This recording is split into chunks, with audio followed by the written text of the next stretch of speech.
All right, I want to do a little thing to figure out what our demographics are here. Yes, you are. Yes, you are, Jason. You know, there's a number of people, if I left it up here long enough, there's Bio Lyle from out west. This was the very first CDC out in Golden, Colorado. But I want to do some demographics here today. So, how many people in the room use biodiesel in their vehicles? All right, I'd say that's more than half. So, think about what year you started using it, just roughly, in your head, okay? What year you started using biodiesel. Everybody got kind of what year that was?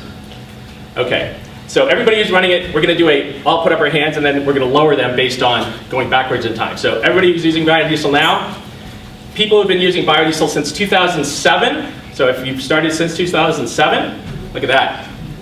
2005, 2003, 2001. All right, nice, nice. So to get some idea, we've got a lot of biodiesel users in here and some long-time users. How many people in here distribute biodiesel in some way, shape, or form? All right, looks like maybe 10% or 15. How many people in here homebrew? The few, the proud, is still at it. I guess I do too, here at the college. How many commercial producers are in the room? Wow, look at that. Maybe outnumbering homebrewers these days. You guys have invested some money, time, and blood, sweat, and tears, I'm guessing. I'm sorry, you said homebrewers, I thought you meant alcohol. Well, that too, that too. The crossover is becoming pretty significant. Ask Raven. All right, I think from there,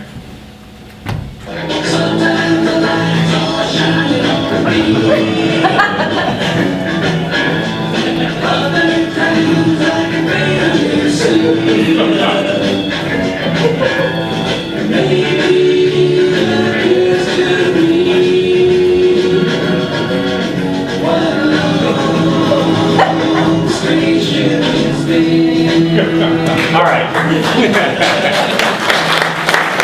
Yeah, so I'm a dead man. Just say it. Interpretive dance? Interpretive dance. I don't have much rhythm. My presentation today is a reflection over my time in biodiesel, and hopefully some of it will resonate with many of you. I'm sometimes known as Bummer Bob, or the Kevorkian of small businesses. So know that about me going in. Things rarely get worse than I think. So ask me what I think, and it's undoubtedly going to be better than that. So my own journey started in Maui in 2000. I met, actually Camille met Sean Stenchel, who started BioBeetle Rental Car. He runs Maui Recycling Service. Anybody in here rented a BioBeetle? Yay, Matt. If you go to Maui, do that. Do that. So this was the moment that I first saw something like this on a car and went, really? That's cool. So then what? What do you do? Well, you go out and you buy a car. So I bought a 2001 VW, tricked it out with some signs, gave a hat tip to Nancy Reagan, just say no, because I felt that needed done. I went on to drive a recycling truck for my buddy Sean. Best job I ever had. Out in the world, great views from Maui, a little bit of physical labor. This was a old Ford flatbed that ran pretty well on B100. I think it's still running. We upgraded to an F450, and this truck, I should have asked Sean how many miles on it now, but it started on B100 back in 2002, and I put the first 50,000 miles on it. It was a beast, and I loved it. I went on to become operations manager for Pacific Biodiesel out in the islands. I managed the plant on Maui and one on Oahu. Did some deliveries in a little Isuzu flatbed, two 350-gallon, in this case, stainless steel totes. If you look at the front tires here, this was not a good way for these to be loaded. I took it onto a scale, and the front end was way over the load rating on the tires. So we ended up in about 6 months later moving them back over the rear wheels. Who knew? This is Pacific Biodiesel's first plant. So today they're known as a creator and purveyor of state-of-the-art fuel. They're using distillation and distilling esters. Bob King may not be real happy that I showed this picture, but I bet he would be. I bet he'd at least be proud. Tanks full of grease trap waste, spotted tankers full of biofuels. The great part was we were co-located with a co-composting facility. So when you had a spill, you'd order up the front end loader and come over and go. But that was the first plant. PVC piping between the stainless steel tanks lasted for 9 years. Just saying. So we sent all our glycerin and wash water went to a commercial composter for free, which was pretty good because oftentimes you end up having to pay for that to get rid of it, particularly today. So went in, got mixed up with primary treated sewage sludge, municipal green waste, chewed up together, turned into a product called EKO compost, and went back out to green up Maui.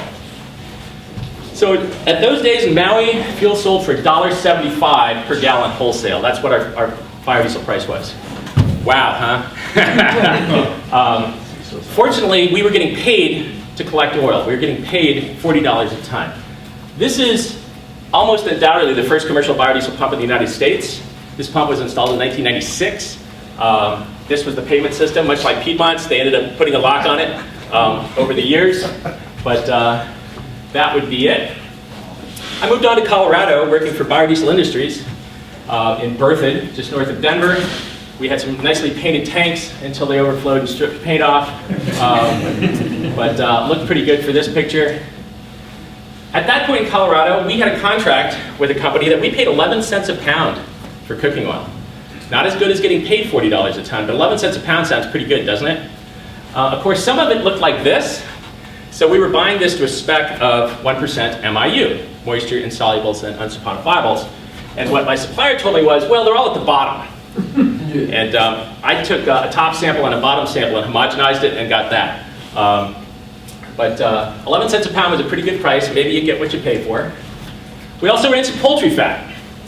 What you're looking at here is number 2 diesel on the left, B20 with ASTM spec poultry fat fuel on the right.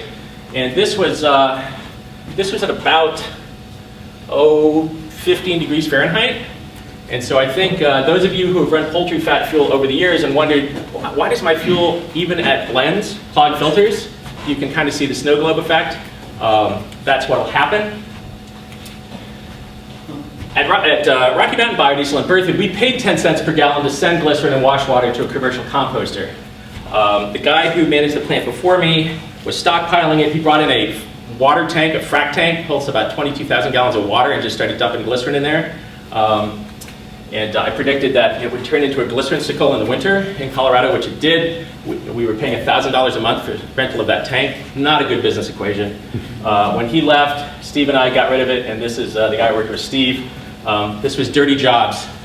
You've all kind of seen it, but getting glycerin out of the tank, the bottoms. Fuel sold in Colorado in those days at $1.95 per gallon wholesale. We moved up in the world a little bit. Still not great margins. Whoops. Back in that time as well, I became proficient with a gas chromatograph, a GC. So if any of you have GC questions, you can ask me. I'm kind of known for wearing invisible gloves, so don't necessarily follow my lead there. And in 2006, I was pleased to attend the first Collective Biodiesel Conference in Golden. And Jonathan, you got a little more hair now.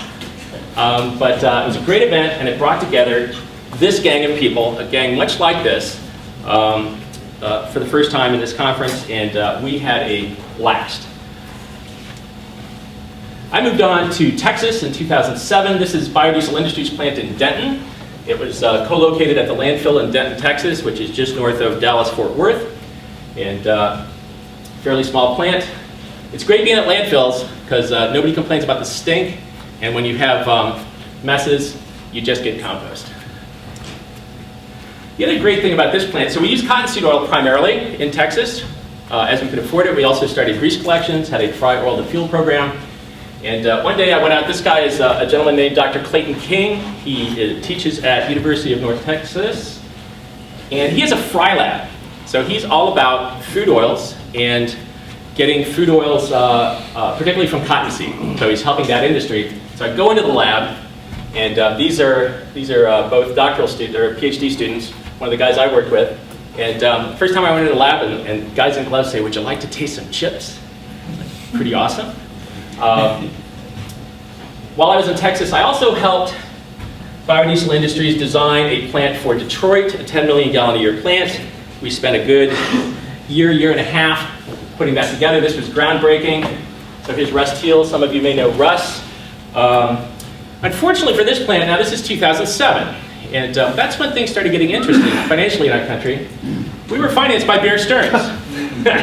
So Bear Stearns used to be known as sort of blue chip investment banking firm, and by the time, not long after this groundbreaking, their name was Mud.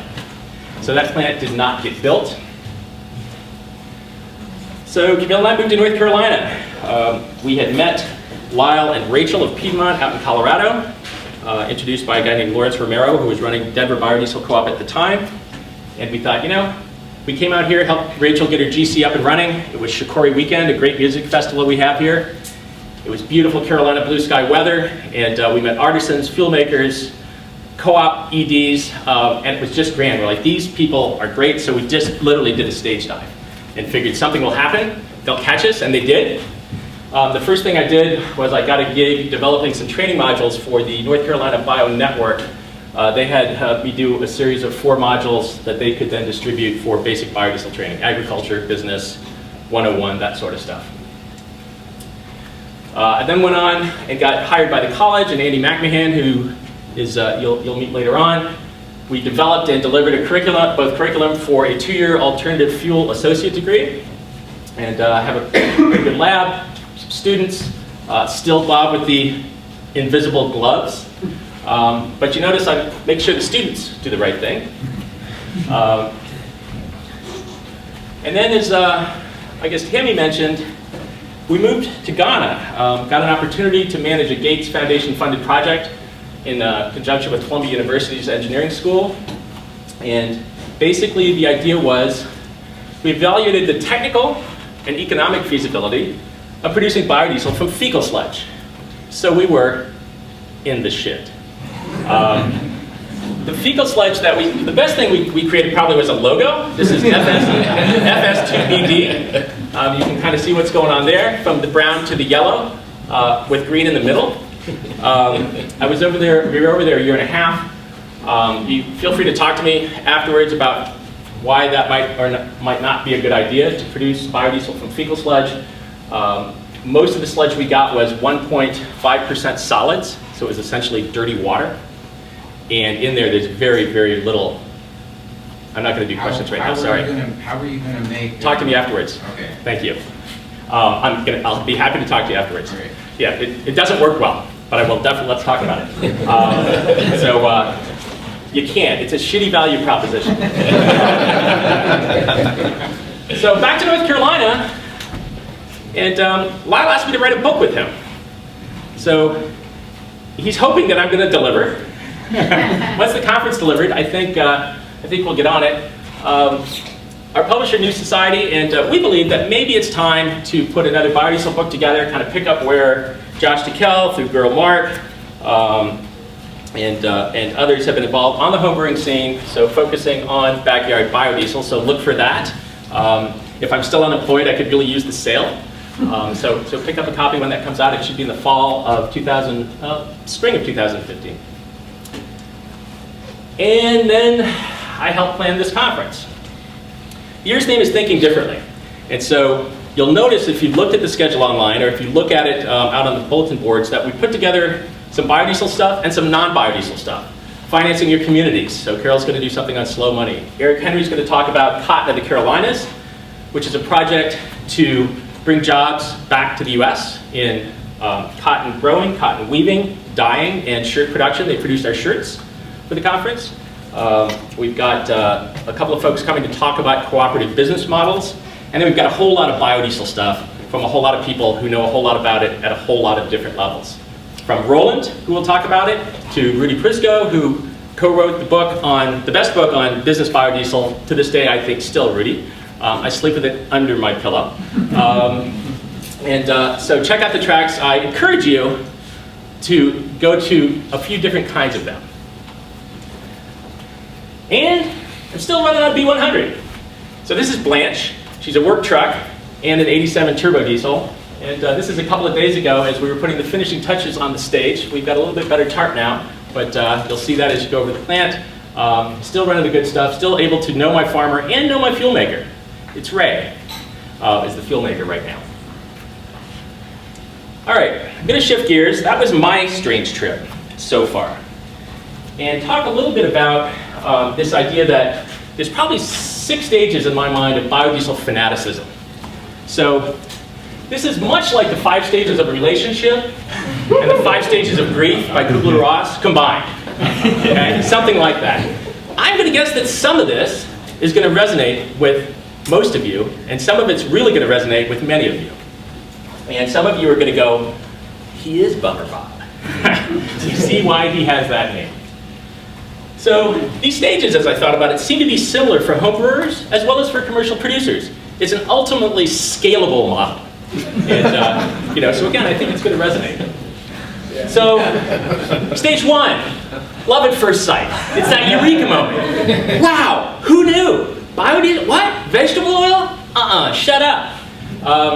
This young lady was at our Texas plant in one of the University of North Texas art students' eureka moment. They said, let's put together a bio-babes calendar. And so they did. So love at first sight. I mean, some of you guys and ladies felt this? All about it, saved the world. And who knew, that you could run vehicles and equipment on vegetable oil? Who's the guy on the left? Is that Rudolph Diesel? Yeah. So if you do a biodiesel presentation and you don't have a picture of Rudolph Diesel, it doesn't really count. Sorry, so you speakers who haven't done that, you need to put one in. I figured I'd throw in young Rudy. The National Biodiesel Board knew as well.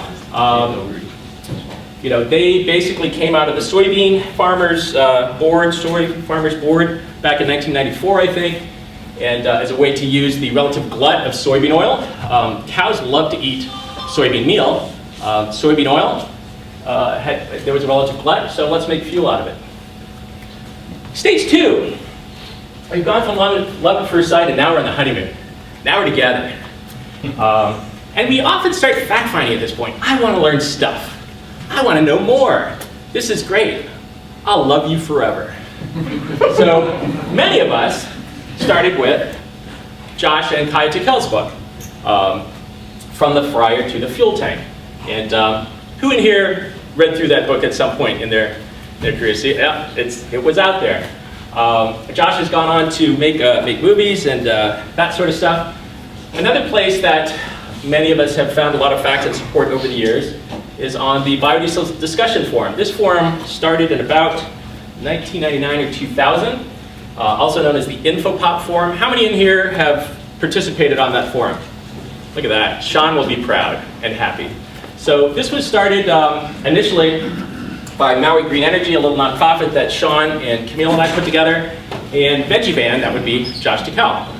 Josh went on to do other things, and for the last 14 years, Sean has been managing the forum, keeping it up, and he and I are the moderators, although my tag is anarchist moderator. Kind of let things roll in general.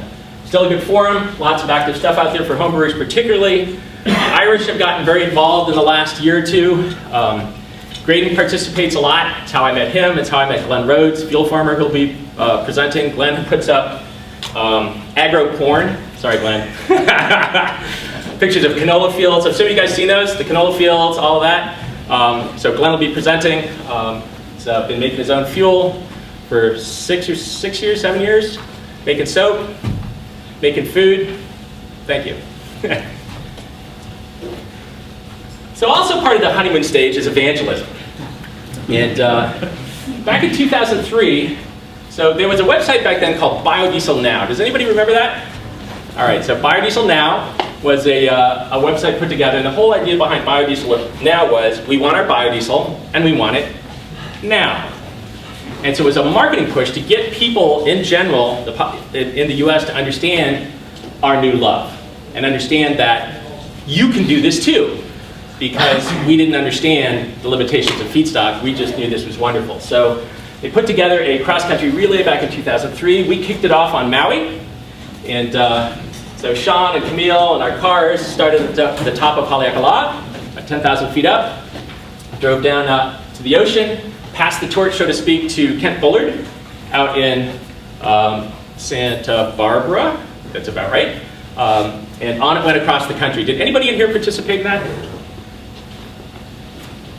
I don't know if it went through Pittsboro at that point. Not quite. You guys were at the paddle in the backyard, right? About then. Evangelism also looks like this. This is Queen Ka'ahumanu Mall in Kahului, Maui.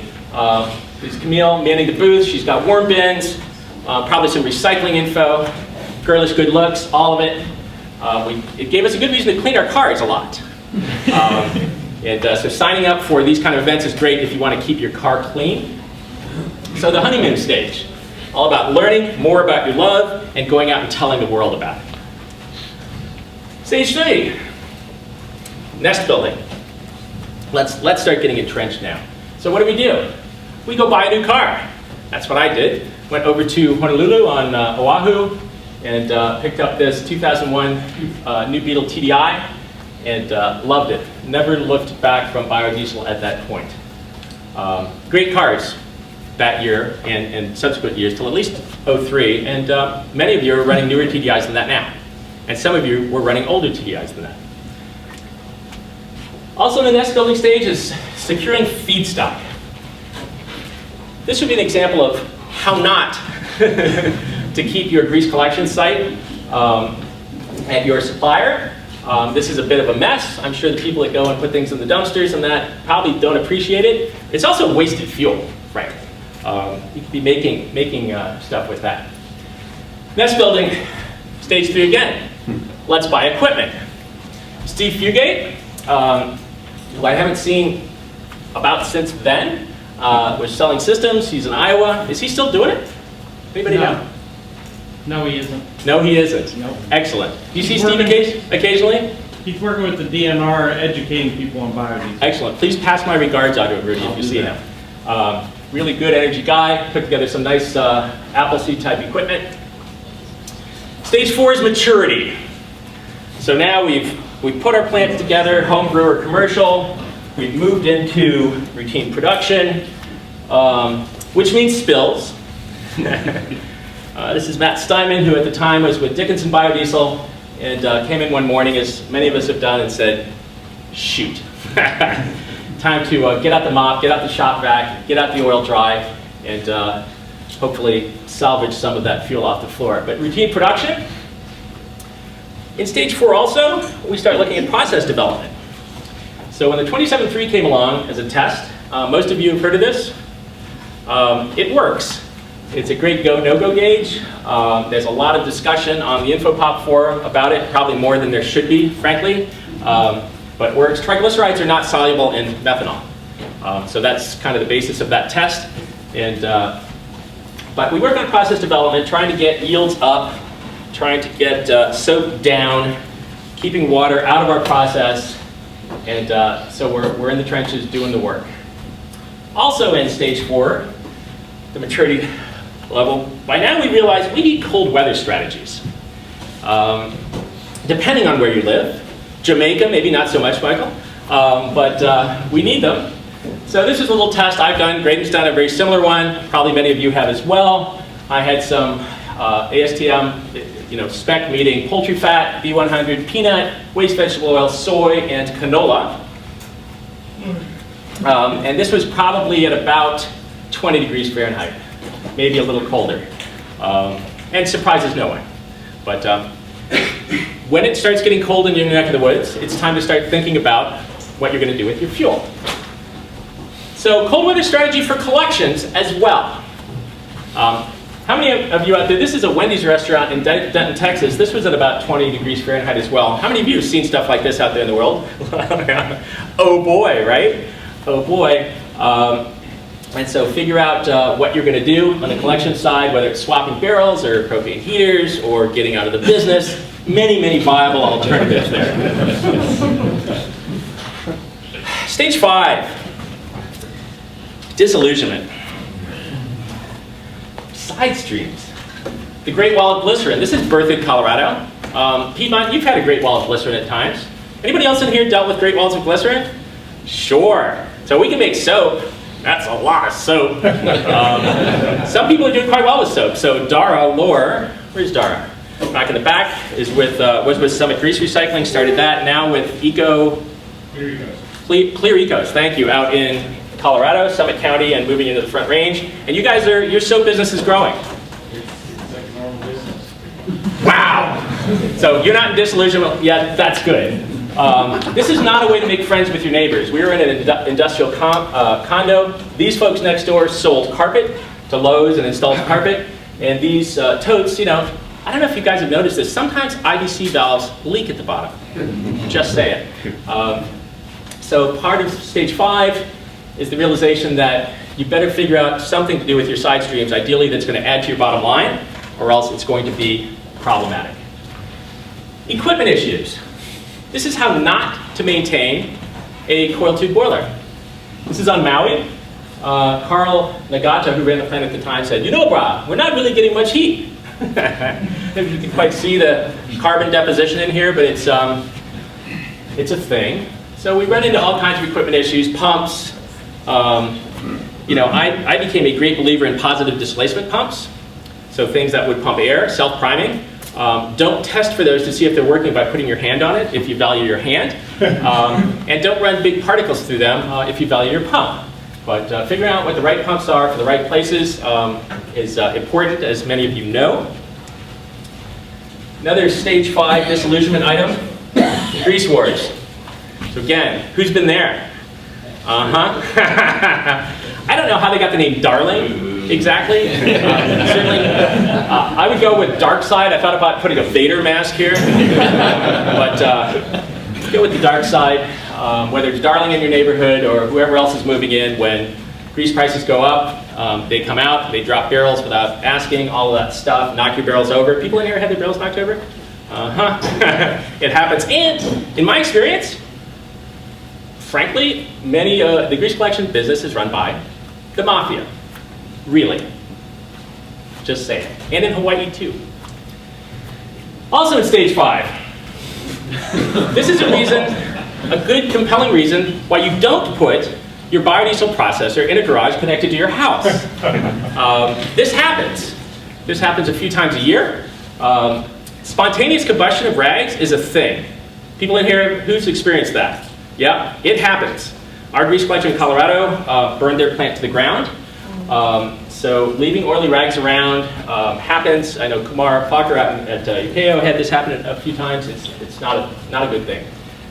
You know, also sort of in stage 5, often when people are getting into biodiesel on any scale, particularly home brewing, which I'm talking about it with them, I say, are you married? Are you married? Because if you are, your wife's going to hate this. Or if you're the wife, your husband's going to hate this, because you're going to be greasy, your clothes are going to be greasy, you're going to smell, you're going to ruin your car in terms of spilling oil inside of it, this sort of stuff. You're going to lose garage space, and so it's something to think about to avoid disillusionment. Our final stage, stage 6,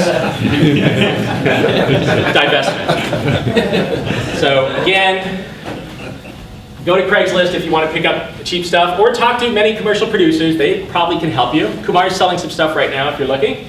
And it's sad. It's a heartbreak. But it's a reality, and it's something that, for those of you who are getting into the business, please understand there are people making money in biodiesel, and there's a lot of very smart people and very hardworking people and very dedicated people who over a lot of years have tried very hard and put a lot of money in and made a lot of good fuel and given people jobs, and at the end of the day ended up here. And unfortunately, Yokeo is on that list right now, which is a heartbreak, a true heartbreak. But Kumar will land on his feet. So the other thing to do at this stage is buy a hybrid. Ask Rachel. Did you get a good deal, Rachel? It was free. Nice. So I decided not to take a picture of your car next door, but went with Piedmont's. So this is a diesel hybrid. Do you like it, model? Sure. Excellent. So, you know, this way you could stay in. It's a little bit cleaner. You don't have to mess with things like I sometimes do with my Mercedes that aren't fuel related. They're just old Mercedes related. So, where do we go from here? It's like, Bob, really? Should we just lay down in the snow now and slowly freeze to death? I'm going to go with no. Absolutely not. So what is it about biodiesel that makes it attractive and habit-forming? Well, one, it's easy to understand. So Dr. Pepper method, right? It's that aha moment of, look, it works. Tilly on the forums, I'll give him a hat tip. Years ago, came up with his patented Dr. Pepper method. Anybody in here done that? See, there you go. He's still on the forums, he just doesn't go by Tilly anymore. It would be Beaster and a number of other sock puppets. We play whack-a-mole pretty often with them. Biodiesel is generally, it's easy to do. You can make fuel at home, and many of you do, and you know this. It's easy to run in your car. Just be aware of the cold weather issues, and some fuel line issues, and maybe some filter clogging, although I've seen very little of that compared to the words that are out there, but cold weather is an issue. It's also attractive because I believe it's socially responsible, and I think on many levels. So one, we're taking, generally, if we're using used cooking oil, which most of us are these days, primarily both commercial and homebrewers, we're taking a waste product from our community and making fuel and using it in our community, either for our own use or for the community's use.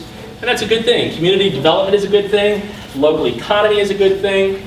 No war required is a good thing. Yeah, the methanol might come from Iran, but we'll put that over here for a second. So I think that there's a socially responsible aspect to it that also draws us to it. Biodiesel addiction, it's kind of a gateway. It's kind of a gateway. It's a gateway activity. It can lead to harder things. And the fact is, you're never cured, you're only recovering. There really is no cure for biodiesel addiction as far as I've seen with us. And so here's the thing. And I've heard this from many of you over the years and a bunch of you this weekend. Really the best part of biodiesel addiction, it is the people. And Lyle, you've done good presentations on this same point. It's the people, it's us. The great part about that is relationships typically last longer than fuel production does. And that's a good thing. It can outlast fuel production. There's fewer side stream issues.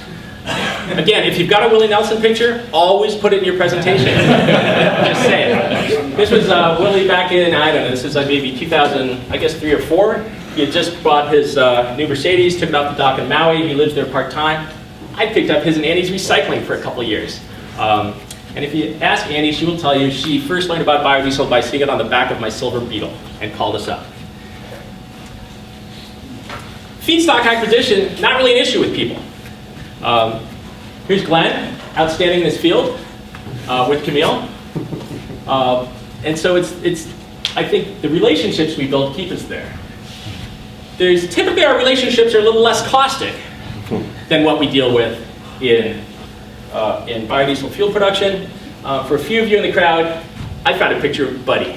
Aww. This dog ate schmutz, laid in schmutz, probably ate KOH for all I know, would dance in the middle of the Montague Road, the trucks would come by, and literally this dog would watch the trucks and kind of make them slow down. Buddy. And Tim Anger. There's not really a food versus fuel issue in your relationship so much. Usually you can get both. But again, the people. So this is the first year we came to town. This is the Christmas parade in 2007. We've got Tammy sitting under either a giant banana or a moon. I'm not exactly sure. Evan Ashworth, I think Chris Jude, who's now running the distillery on tractor. David Thornton, who will be playing bass tonight with How We Do It in the parade. But this is funner than TV, doing this kind of stuff.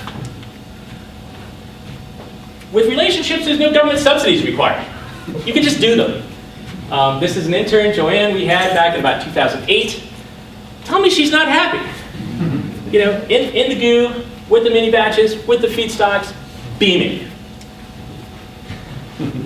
With people, spills are generally avoided. It can happen. Frankie looks like he might have had one, but Rachel's thinking it's all good. That's what I'm going with. So here's the thing. Biodiesel people, we have many traits and values that make our community more cohesive. Here's Brother Link from a few years back. looking at the beauty of an emu egg, as I recall. Is that about right, Link? That sounds right, yeah. And when we came to town, Link, we lived in the same oilseed community with Link. He's a Link in our community, a groovy brother, and a very good biodiesel consultant. So there's a lot of values we share, and here's among them. Intellectual curiosity. So most in this room want to know how things work, why things work, not just, how low should my parts per million of water be, or what should my recipe be, but larger picture issues as well. Is there enough feedstock for all of us? Should we be growing energy crops? What does that do to farmland? Does that displace farmers? And so we start thinking. Andy looks like he's pretty deep in thought at this point. Matt's certainly an intellectual, curious guy, into all kinds of things all the time. So the people, we tend to be personally driven. And if you doubt it, look at the lady with the bullwhip. So we have drive, most of us. A lot of you drove a long way to get here.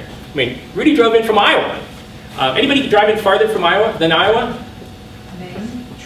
Toronto. Good on you. Minnesota. Maine. Oregon. Woohoo! You drove from Oregon? Oh, you flew. Still personally driven. So we tend to have a do-it-yourself mentality as well. This is Jennifer Radke, who out in California for a lot of years ran the, what's the name of it? The Oasis, thank you. Out in Berkeley. They've been doing a lot of good stuff out there for a lot of years. So we have this do-it-yourself. We can do this. We got this. We can fix this pump. We can figure out how to thaw that oil. We like to think outside the box, most of us. How do we do things differently? How can we make something happen that otherwise we think couldn't happen, because we can make it happen? This is Amy Petty, one of our interns. It's like David's looking into something on his smartphone, and they were cranking out, I think at the height of the co-op, this is Piedmont's co-op days, 4,000 gallons a month at one point? Yeah, we're doing about 1,000 gallons a week. I mean, that's something out of a trailer that's Scott and Rachel own. Good field production, meeting the spec, putting the fuel out there for people. We're willing to get down and dirty. When I went to Ghana, I was in the shit. This is my good friend Mame Frimpong. She's not down and dirty, she's beautiful. She is my friend Eric Frimpong's daughter. I worked with him over there. And so again, getting to meet all kinds of people, even people who don't have grease on their hands, is beautiful. So people make it happen. We tend to be cooperatively minded. We tend to like to get together. Jeremy Farrell, who I saw just walk in. Where are you, Jeremy? Welcome. Who else do we have here? Rachel, Jason Burrows. As I went through this picture, we got Camille. Anybody recognize Lyle? Okay. Dr. Dan Freeman. Is that Dan Freeman? Yes. So we've been. Go ahead. Matt. Oh, Matt. Left. Man, you're looking kind of preppy there, Matt. It's awesome. Boyish good luck. So we like getting together. We like interacting with each other. And for me and my time in biofuels, it has been the lasting effect and will continue to keep on giving. And I look forward to that. And that's what I have.